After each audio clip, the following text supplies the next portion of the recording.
Hello mga guys. Itong pusang ito ay nakita ng aking amo doon sa tabi ng kalsada. Ayan. Napagala-gala po.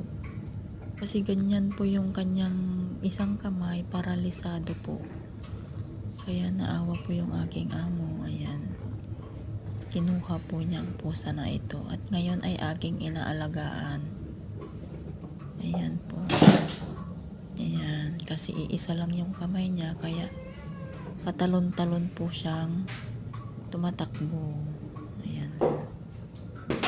Yan, ngayon ay maganda na ang buhay ng pusa. Kasi binilihan po yan ng amo ko ng vitamins.